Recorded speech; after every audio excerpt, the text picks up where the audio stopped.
വാർഷികാഘോഷത്തിൽ ശ്രേഷ്ഠ ശക്തിയായ ഈ പുലിക്കൈ യൂണിറ്റിൻ്റെ ശക്തിയായി നിലകൊള്ളുന്ന എല്ലാവരെയും ഞാൻ നന്ദിയോടെ ഓർക്കുകയാണ്. ഇന്ന് പുലിക്കൈ യൂണിറ്റിൻ്റെ ഓരോ കമ്മിറ്റി അംഗങ്ങൾ പറഞ്ഞറിയിക്കാൻ പറ്റില്ല.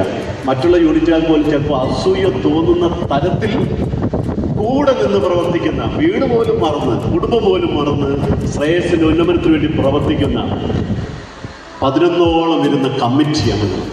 കമ്മിറ്റി അംഗങ്ങൾക്ക് നമുക്ക് നല്ലൊരു കയ്യടി നൽകാം. അതോടൊപ്പം തന്നെ നേരത്തെ റിപ്പോർട്ടിൽ പറഞ്ഞ പോലെ ലിജി സുരേന്ദ്രനെ മറക്കാൻ പറ്റില്ല.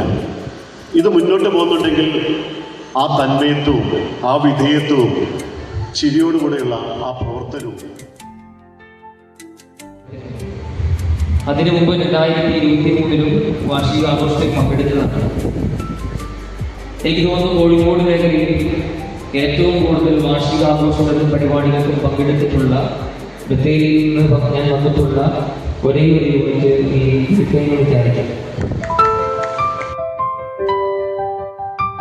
നാടിന് എന്ത് ഉപകാരപ്രദമായി തീരും, എന്ത് തരത്തിലുള്ള ഇടപെടലാണ് വേണ്ടതെന്ന് എല്ലാ സംഘടനകൾക്കും മാതൃകയാകുന്ന വിധത്തിലുള്ള പ്രവർത്തനങ്ങളാണ് ശ്രേയസ് നടത്തിക്കൊണ്ടിരിക്കുന്നത്.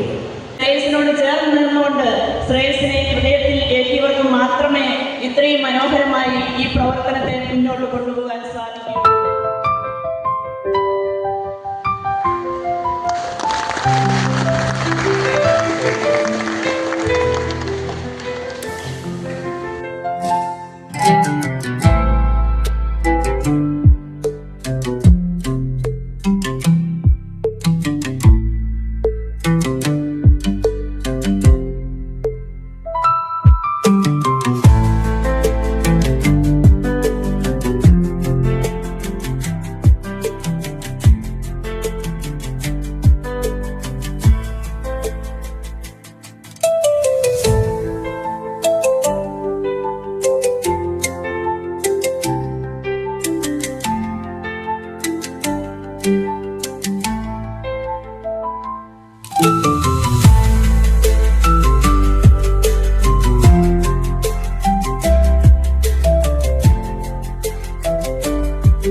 വീരം